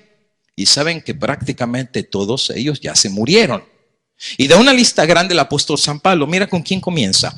Hebreos 11, 7 al 10. Fíjate qué dice. Por la fe Noé, cuando fue advertido por Dios acerca de las cosas que aún no se veían, pues con temor preparó el arca en que su casa se salvase, y por esa fe condenó al mundo y fue hecho heredero de la justicia que viene por la fe. Ahora, Noé predicó, se preparó, hizo el arca, los antediluvianos se murieron y Noé y su familia se salvaron. Ahora, Noé vivió 950 años, ¿no es verdad? Vivió casi los 1000 años casi vivió Noé, pero se murió. Y la Biblia dice que falleció y sus descendientes siguieron reprobando la tierra después del diluvio, pero Noé se murió. Pero después da el caso ya no de Noé, sino de Abraham. Y dice, y Abraham, siendo llamado, obedeció para salir al lugar que había de recibir como herencia, y salió sin saber a dónde iba. Así que Dios le dijo, sal, deja tu casa, y Abraham obedeció, juntó todas sus cosas y ni sabía a dónde iba a ir, pero porque Dios le dijo, obedéceme, Abraham obedeció. Por eso se le llamó el padre de la fe. Por la fe habitó como extranjero en tierra prometida como en tierra ajena, morando en tiendas con Isaac y Jacob, coherederos de la misma promesa. Ahora, la parte que sigue diciendo Pablo es interesantísima. Mira qué dice Pablo, y por eso lo subrayé en amarillo, es el énfasis. Fíjate que dice, porque esperaba la ciudad que tiene fundamentos, cuyo arquitecto y constructor es Dios. ¿Cómo se llama esa ciudad? Que Dios mismo diseñó y que Dios mismo construyó. La Nueva Jerusalén. Esa no lo hizo ningún ser humano, ¿verdad? Ahora la pregunta es, ¿dónde está la Nueva Jerusalén? ¿En la tierra o en el cielo? Entonces cuando Abraham salió una ciudad de acá. No, él dice que esperaba la ciudad que Dios construyó, la Nueva Jerusalén, ¿no es verdad? Pero hay un problema, la Nueva Jerusalén está en el cielo. ¿Cómo le iba a hacer a Abraham para llegar allá? Bueno, pues si la doctrina católica tiene razón, entonces cuando Abraham se murió, inmediatamente ¿a dónde fue? A la Nueva Jerusalén. Ya recibió su recompensa de su peregrinaje. Esa es la lógica, ¿verdad? Se murió y pues bueno, ascendió al cielo y ya está. Las puertas perlinas de la Nueva Jerusalén se le abrieron a Abraham y le dieron la bienvenida. Bien hecho, Abraham, el padre de la fe. Entra a la Nueva Jerusalén. ¿Querías esa ciudad? Pues ya llegaste, te moriste y aquí está la entrada al reino de Dios. Pero sigue diciendo Gálatas capítulo 4 y versículo 15 acerca de esta Nueva Jerusalén. Agar es el monte Sinaí en Arabia, que corresponde a la Jerusalén actual, pues esta junto con sus hijos está en esclavitud. Mas la Jerusalén de arriba, la cual es madre de nosotros, es libre. ¿De cuál Jerusalén está hablando? La del reino de los cielos. Apocalipsis 21 hablando de la ciudad amada o la Nueva Jerusalén, dice San Juan. Y yo, Juan, vi la santa ciudad, la Nueva Jerusalén, descender ¿de dónde? Del cielo. Esa es la Nueva Jerusalén que estaba hablando el apóstol Pablo, que Abraham buscaba ir. Por eso Abraham se reconoció que era peregrino aquí, pero su destino final no era aquí, era la patria eterna. Es más, ¿tú sabías que todos los grandes hombres de Dios tenían la misma esperanza que Abraham? Todos. Ellos esperaban que su recompensa fuera entrar un día a esa Nueva Jerusalén. Y no solamente entrar, sino adorar al Rey de la Nueva Jerusalén, el Rey de Jerusalén. Jerusalén, ciudad de paz. ¿Y sabes por qué ciudad de paz? Porque el gobierno en justicia y en rectitud en esa ciudad es Jehová de los ejércitos. Él es Rey de reyes y Señor de señores. Pero interesantemente dice en el libro de Hebreos 11:7 que por la fe Abraham salió y esperaba la ciudad que tiene fundamentos, cuyo arquitecto y constructor es Dios. Así que hemos establecido que era la Nueva Jerusalén que estaba buscando Abraham. Tú dirás, pero pastor, ¿qué tiene que ver esto con el infierno y los muertos? Escucha lo que presenta Pablo, versículo 32.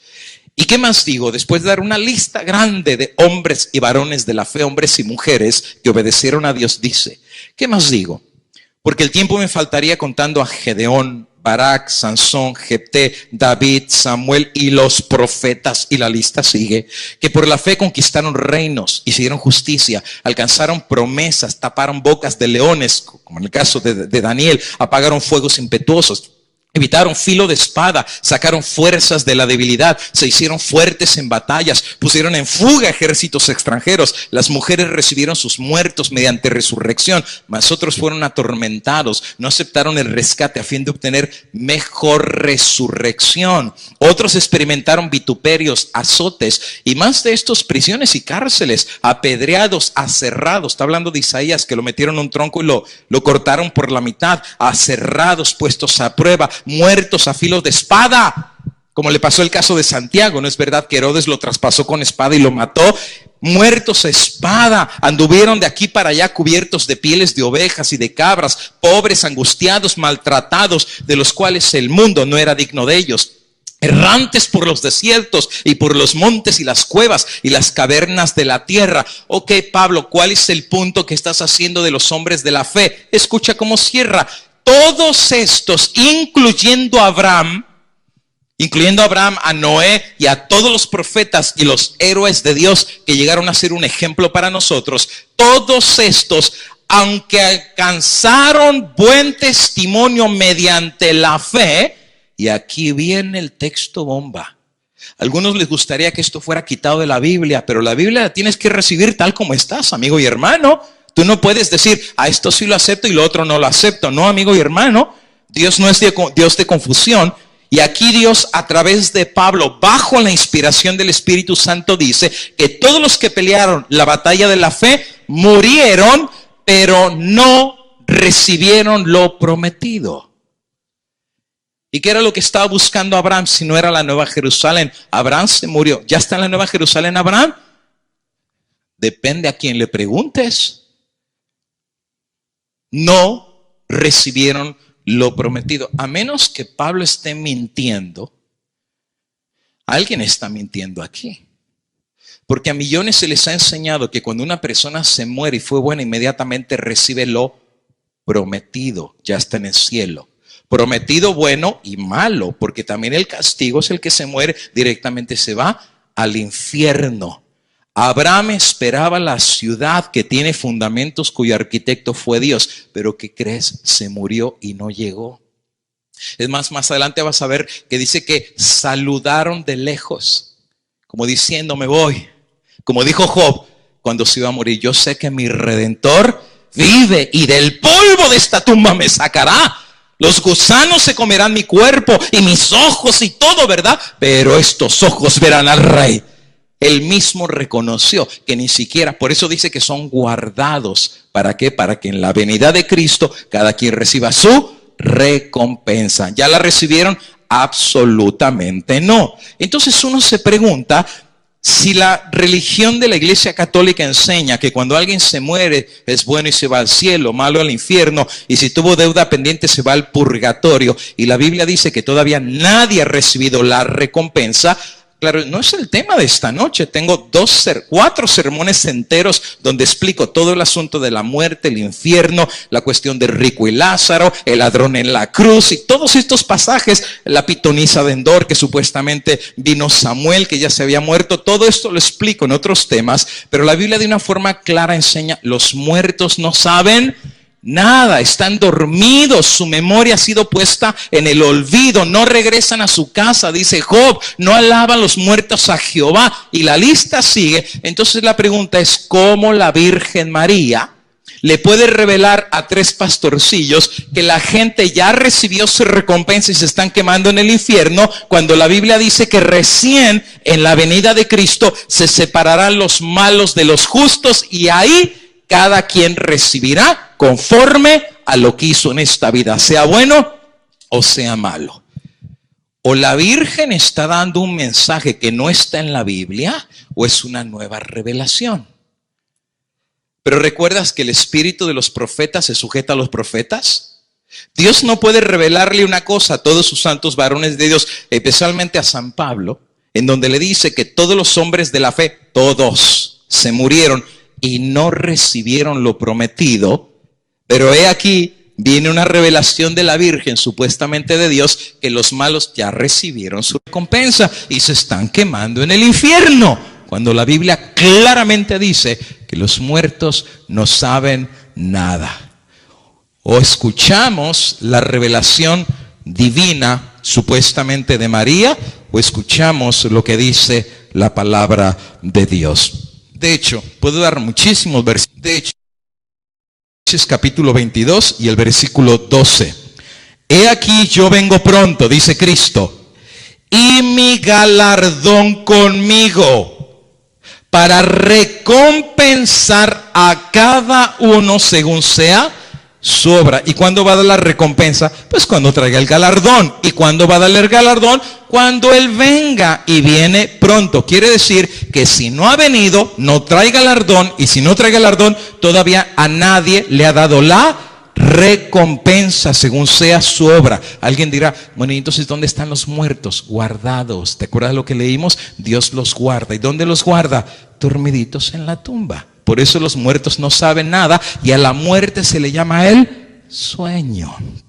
Por cierto, y tengo ganas ya de darles el estudio bíblico acerca de los muertos, pero no es el tema de esta noche. Pero por lo menos con los versículos que hemos visto hasta ahorita, está claro, nadie ha recibido todavía su recompensa de vida eterna, ni de castigo en las llamas del infierno. Segunda característica del verdadero profeta: exaltará el nombre de Cristo. Y el tiempo se me va, así es que voy rapidito, y son 5, y voy en la segunda, voy a volar rapidito. San Juan 20:31, Cristo dice: estas cosas se han escrito para que creáis que Jesús es el Cristo, el Hijo de Dios, y para que creyendo en Jesús tengáis vida en su nombre. Tú sabes que si hay un nombre que nos ha sido dado a los seres humanos para que creyendo en ese nombre seamos salvos, es un único nombre, y ese nombre es el de Cristo Jesús. El que invoca el nombre de Cristo Jesús puede tener el don de la vida eterna y de la salvación. Gloria sea al Cordero que dio su sangre. Gloria sea al Alfa, al Omega, al principio, al fin. Gloria sea al que murió en el Calvario por los pecadores. El nombre que está sobre todo nombre. Es más, tú sabes que bajo ese nombre los demonios tiemblan. Tú sabes que bajo ese nombre aún se bautiza. Bajo ese nombre aún hay milagros. Bajo ese nombre se ungen a los enfermos. Y ese nombre hasta los demonios le tienen miedo. El nombre de Cristo Jesús. San Juan 1:26. Juan le respondió diciendo, ¿recuerdas Juan el Bautista?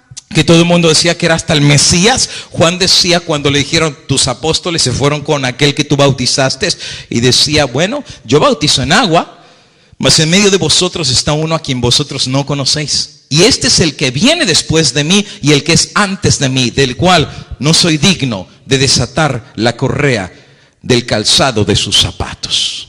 Interesante. Todos los que siempre han sido verdaderos siervos de Dios han caído en humillación delante del que es grande. Ninguno se ha querido hacer grande delante de Dios. Todos han reconocido la bajeza de su condición. Nunca ninguno de ellos habría de recibir gloria porque no tenemos gloria. ¿Recuerdas una vez que a los apóstoles los quisieron adorar, que decían que uno de ellos era Júpiter andando en la carne, y lo que una nación pagana los quería adorar, y que dijo el apóstol, no me adores a mí, yo soy hombre como tú, adora a Dios. Es más, Apocalipsis dice que una vez bajó un ángel del cielo y Juan lo vio, Juan el que escribió el Apocalipsis, y Juan cuando vio la gloria de ese ángel, Juan cae de rodillas para adorar al ángel. ¿Y qué le dice el ángel? Mira que no lo hagas, levántate, porque yo soy consiervo tuyo, adora a Dios. Ni el ángel tomó gloria para él, porque aún un ángel santo, puro y perfecto supo que la gloria no es para los ángeles, la gloria no es para los seres humanos, la gloria es para Cristo Jesús. Ahora, ¿por qué menciono esto? Porque en el segundo secreto de Fátima anuncia el fin de la Primera Guerra Mundial y la posibilidad de una Segunda Guerra Mundial, a menos que los hombres hagan algo que ella les está mandando. ¿Y qué les mandó a hacer? Según la página del Vaticano dice, si hicieran lo que digo, eso está diciéndole la Virgen a los 3 pastorcillos, si hicieran lo que digo, se salvarán muchas almas y habrá paz. La guerra va a acabar, pero si no dejan de ofender a Dios en el reinado de Pío XI, comenzará otra peor. Sigue diciendo la parte amarilla, que vendría un cataclismo. Para impedirla, vendría a pedir la consagración de Rusia, fíjate. ¿Y a quién deberían de consagrar Rusia? Dice ahí, a mi inmaculado corazón y a la comunión reparadora de los primeros sábados. Si atendieran mis pedidos, Rusia se convertirá y tendrán paz. Y si no, esparcirán errores por el mundo, promoviendo guerras, persecuciones a la iglesia. Los buenos serán martirizados, el Santo Padre tendrá mucho que sufrir, varias naciones serán aniquiladas. Por fin mi corazón inmaculado triunfará. El Santo Padre, hablando del Papa, me consagrará a la Rusia, que se convertirá y será concedida al mundo algún tiempo de paz. ¿Por qué? ¿Por la gracia de Cristo? ¿Por el amor de Cristo? No, porque el mundo se ha consagrado a la Virgen María. Enseña la Biblia que para que el mundo tenga paz, el mundo tiene que ser consagrado a María.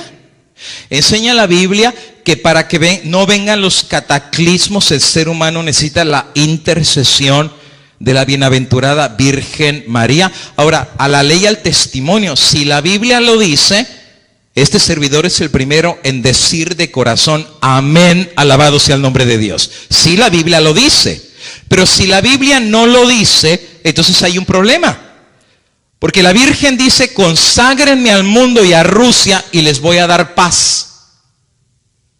Pero la pregunta es, ¿dónde la Biblia enseña que el mundo tiene que ser consagrado a la Virgen María?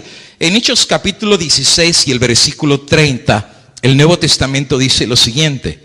Les dijo, porque finalmente cuando el carcelero de Filipos golpea a los apóstoles, viene el terremoto y la cárcel se abre y finalmente se va a traspasar. Un apóstol le dice, mira que no lo hagas, estamos todos aquí. Y cuando el carcelero vio que usaron misericordia hacia él que había sido malo, porque los había golpeado, finalmente el carcelero dijo, soy malo, pero ¿qué tengo que hacer para ser salvo? Y mira la respuesta del apóstol Pedro. Cree en el Señor Jesucristo y serás salvo tú y tu casa. Qué interesante. O a menos que esté leyendo mal el versículo, que el versículo realmente diga, cree en la Virgen María y en Jesucristo. Ahora, si el versículo dice aquí eso, yo no tengo ninguna objeción en decir, bueno, eso lo dice la Biblia. Y la Biblia ha sido inspirada por Dios. Pero cuando leo el versículo, lo que yo estoy leyendo, y tú lo puedes leer en tu Biblia, dice, cree. Sí hay que creer, pero ¿en quién hay que creer? En el Señor Jesucristo. Y el hecho de tú hacer una confesión de fe, porque para creer hay que tener fe, ¿no es verdad? Y la fe viene por el oír, y el oír por la palabra de Dios. Te fijas, aún sin la Biblia ni tendríamos fe. La fe que tenemos es basada en lo que está escrito en la palabra de Dios. Pero dice los apóstoles, cree, pero cree en el Señor Jesucristo. Y esa confesión de fe hará que seas salvo tú y tu casa. Hechos capítulo 4 y el versículo 12 dice, y en ningún otro hay salvación. Claro, alguien podría añadirle, bueno, pastor, dice ningún otro, no dice ninguna otra. A mí, si tú quieres torcer la Biblia, esa es tu decisión. Para acomodarla, para que diga lo que tú quieras decir. Pero el texto es claro en decir, en ningún otro hay salvación. Porque no hay otro nombre bajo el cielo dado a los hombres en que podamos ser salvos. Para que la humanidad se salve, hay un nombre que Dios nos dio. Y no es el nombre de tu pastor, no es el nombre del líder de tu iglesia, porque hay un nombre arriba de todos los nombres de esta tierra que se llama Rey de Reyes, Señor de Señores, y su nombre es el bendito Cristo Jesús. Y aquel que invoca ese nombre, recibe los rayos de la gracia de Dios, porque es el único nombre que Dios nos entregó a la raza humana. Por eso en Isaías 45:22 dice Dios, mirad a mí y sed ¿qué? Salvos. ¿O acaso dice, mirad a la bienaventurada Virgen y Dios os perdonará. Mirad el cariño intercesor de María, y si el mundo se consagra a ella, entonces habrá perdón y paz sobre la tierra. No, la Biblia parece ser que dice otra cosa, y dice: Dios, mirad a mí y sed salvos todos los términos de la tierra, porque yo soy Dios y no hay más. ¿Y no hay más qué? Pues no hay más Dios que nos pueda salvar. No hay. ¿Necesita el ser humano la intercesión de alguien más para ser salvos y recibir la misericordia de Dios? Bueno, San Juan 3:16 dice: porque de tal manera amó Dios ¿a quién? Ya nos ama. Algunos piensan que Dios lo único que está esperando es un motivo para tirarnos rayos del cielo y tirarnos al infierno. Y algunos ven a Dios así, solo dale un motivo a Dios y te vas a arrepentir. No conoces a Dios. Pues qué lástima que tengas esa idea de Dios. Dice la Biblia: el que no ama no conoce a Dios, porque Dios es ¿qué? Es amor. Y si tú ves que si el trono de Dios es justicia, también el trono de Dios es amor y misericordia. ¿Y sabes qué usa Dios más? La justicia y la misericordia.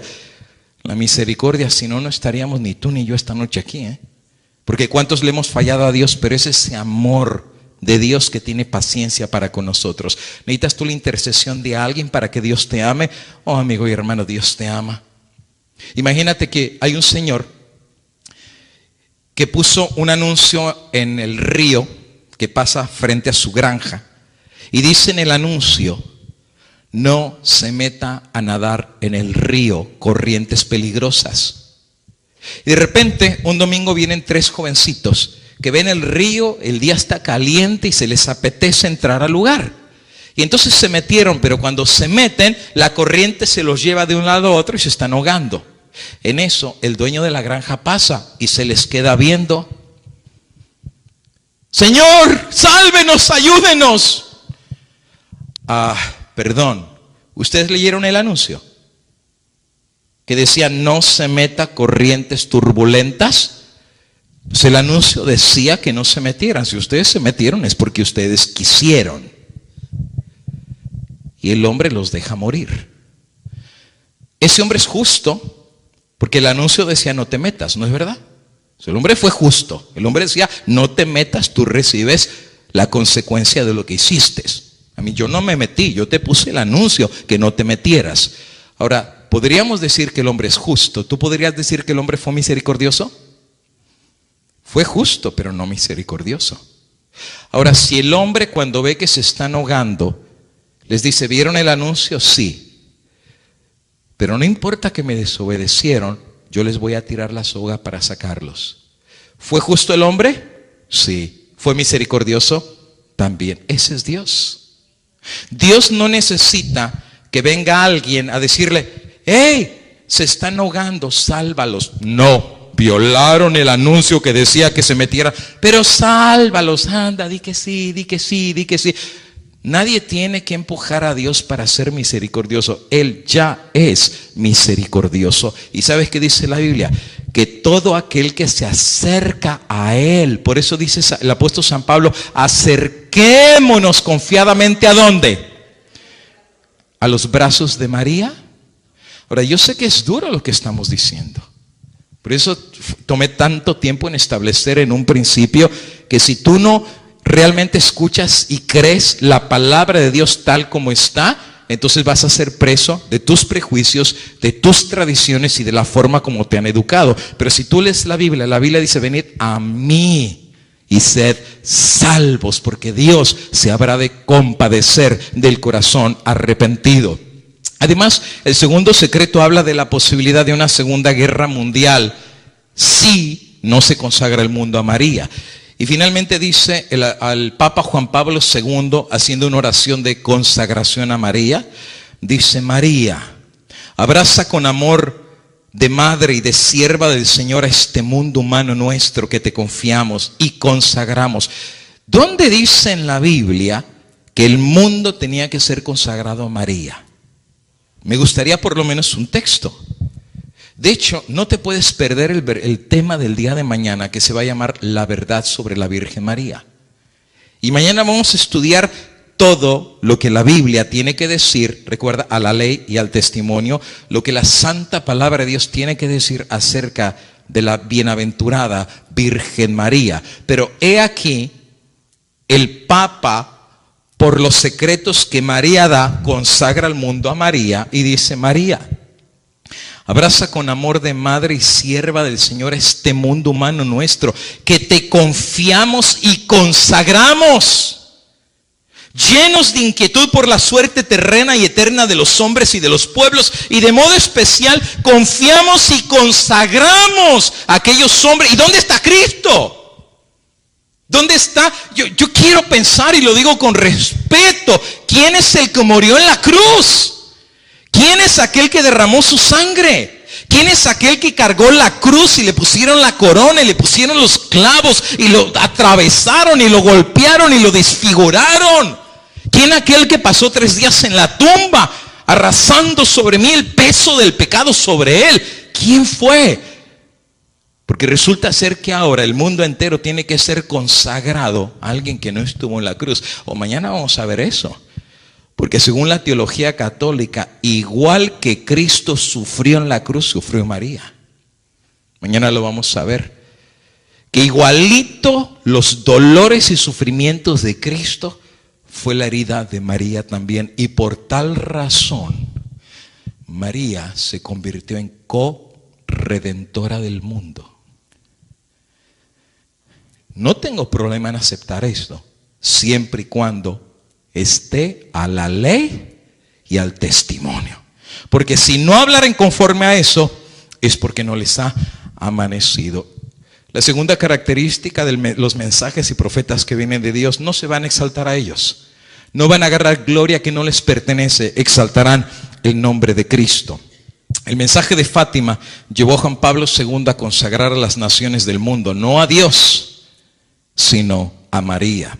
La razón es porque María solo intercede delante de Dios por las naciones. O sea, ¿recuerdas el mensaje tercero? Un ángel con una espada listo para castigar al mundo, pero María se interpone entre el ángel y el mundo, y los tormentos ella los hace que se regresen, porque ella es intercesora. Y si tú no me lo crees, aún en los rezos por los muertos. ¿Tú has escuchado el novenario? ¿Sabes qué es el novenario? El novenario es cuando una persona fallece, le rezan por 9 días. Por eso se llama el novenario. Y tú vas y están ahí con el cuerpo presente en el velorio y le ponen los 4 cirios. Mañana te voy a explicar qué significa todo esto en el último tema que se llama la Reina del Cielo. Te voy a explicar qué son los cirios, por qué le hacen rezos. Pero ¿sabes qué dice el rezo? Santa Catarina, ruega por él. Santa Panchita, ruega por él. Santo Anselmo, ruega por él. Santa María, ruega por nosotros, los pecadores, ahora y en la hora de nuestra muerte. Amén. Dios te salve, María, llena eres de gracia, el Señor es contigo, bendita entre todas las mujeres y bendito el fruto de tu vientre, Jesús. Y esto se repite y se repite. ¿Por qué razón? Porque María es intercesora como madre por los hijos descarriados de la tierra delante de Dios. Claro, eso es lo que se enseña, ¿no es verdad? Pero otra vez, a la ley y al testimonio. ¿Sabes qué dice la Biblia acerca de la intercesión? Un solo versículo, 1 Timoteo capítulo 2 y el versículo 5, escrito por el apóstol Pablo bajo la inspiración del mismo Dios. Y dice así: porque hay un solo Dios y ¿cuántos mediadores? A menos que Pablo se equivocó, porque Pablo debería haber dicho hay 2 mediadores o intercesores. Es más, mañana vamos a ver que en realidad en la teología católica no hay 1 ni 2, hay cientos de intercesores. Mañana lo vamos a ver, pero dice el texto que hay un solo mediador entre Dios y los hombres, y el nombre del único intercesor es Jesucristo, hombre. No hay nada fuera de Cristo que el hombre necesite, ni para salvación, ni para intercesión. Y no es maravilloso saber que el que encuentra a Cristo ha encontrado la vida eterna. Por eso dice la Biblia, el que tiene al Hijo, tiene la vida. El que no tiene al Hijo, no tiene la vida eterna. Cristo es la perla de gran precio. Y Cristo dijo, el que a mí viene, o el que viene a María. Cristo es claro, el que a mí viene, Cristo dice, yo no lo echo fuera. Lo único que el ser humano necesita en el principio y en el fin de su salvación es el bendito Señor Jesucristo. Y digo, alabado sea el nombre del Señor. Ahora, la verdad sola de la bienaventurada Virgen María será nuestro tema del día de mañana. Y Cristo dijo de una forma clara, conoceréis la verdad y la verdad os hará libres. Vamos a tener que finalizar este tema aquí. No vi todas las características, pero hay muchas más todavía que tenemos que ver, pero solamente para muestra basta un botón. En esta noche hemos visto bastantes cosas. Pero amigo y hermano, de nada sirve ver todo lo que hemos visto si al final de cuentas los fundamentos de confesiones que vimos en un principio las hacemos a un lado. ¿De qué sirve de que Dios hable si la verdad de Dios entra aquí y sale por el otro oído? ¿De qué sirve que Dios hable si el pueblo no quiere oír? ¿De qué sirve que el Dios del cielo hable si nos cerramos los oídos y la mente para escuchar la verdad de Dios? Alguien dirá, pero es que pastor, la verdad es dura. Bueno, ¿tú no sabías que la Biblia es como una espada de doble filo? ¿Alguna vez te has cortado con un cuchillo de un filo? Ahora imagínate cuando una espada de doble filo penetra, va a cortar. Pero no va a cortar lo bueno, va a cortar lo malo. Va a enderezar lo torcido de nuestras ideas, de nuestras filosofías, de nuestras formas de pensar, de la educación que tuvimos. Porque el Dios del cielo tiene misericordia de nosotros. Porque Dios sabe que hemos caminado en un camino de oscuridad. Aunque hemos sido sinceros, y sabes, yo he conocido a millones de amigos, hermanos y queridos católicos que tienen una fe y una devoción verdadera a Dios, que están buscando, y lo que están haciendo lo hacen con una devoción real, que a mí me gustaría que muchos cristianos tuviéramos esa devoción. ¿Alguna vez has entrado a una iglesia católica y has visto el nivel de reverencia que hay en esos lugares? Que hasta una mosca se escucha volando en el lugar de lo sagrado, el espíritu de... Y sabes, yo he entrado a algunos hogares de hermanos católicos cuando he estudiado con ellos, y ¿sabes qué he encontrado? He encontrado que tienen una mesita con un mantelito decorado. Arriba tienen la Biblia abierta y la tienen como algo sagrado porque reconocen que es la palabra de Dios. ¿Y sabes cuántos hermanos cristianos yo he encontrado que la Biblia la tienen en la cajuela de su carro, la dejan toda la semana ahí, el sol les pega y se les hace como chicharrón? Pero se quejan, ¿verdad? Los hermanos no conocen la verdad, y tú que conoces la verdad maltratas la santa palabra de Dios. Mira, Dios tiene muchas personas en la iglesia católica que tienen un amor y una devoción profunda por Dios, y Dios los ama, y Dios anhela que tú conozcas la verdad, y Dios no va a quitar lo bueno de ti. Esa devoción Dios la va a seguir usando, pero es como que Dios te va a levantar la cabeza y dice, mirad a mí, porque yo soy el que trae salvación. Mirad a mí y sed salvos, dice la palabra de Dios. Y sabes, si tú, es como el arbolito que va creciendo. ¿Sabes qué es la poda, verdad? La poda, la tijera va cortando. ¿Pero para qué va cortando? Para darle forma al árbol. Y sabes que la palabra de Dios es la podadora que da forma al verdadero cristiano, que nos hace diferentes, que quita lo malo de nosotros, que nos endereza. Porque ¿cuántos de nosotros realmente sí crecimos bien torcidos? Pero no porque queríamos ser torcidos, porque no nos brilló la luz de la verdad. Pero hasta que llegó el momento que la lámpara de Dios brilló y comparamos nuestras vidas con el escrito está, que llegamos a un punto de tomar una decisión. La forma como me educaron, o la forma como me enseñaron, o la santa palabra de Dios. Y bienaventurado aquel que fue mucho más que oidor, de la verdad, sino hacedor de ella por la gracia de Dios y por el poder del Espíritu Santo, porque verdaderamente en ti se cumplió la palabra de Dios. Llegaste a ser libre, pero libre de verdad. Deje el impío su camino y vuelva hacia mí, dice el Señor. Y el Señor está todavía con los brazos abiertos.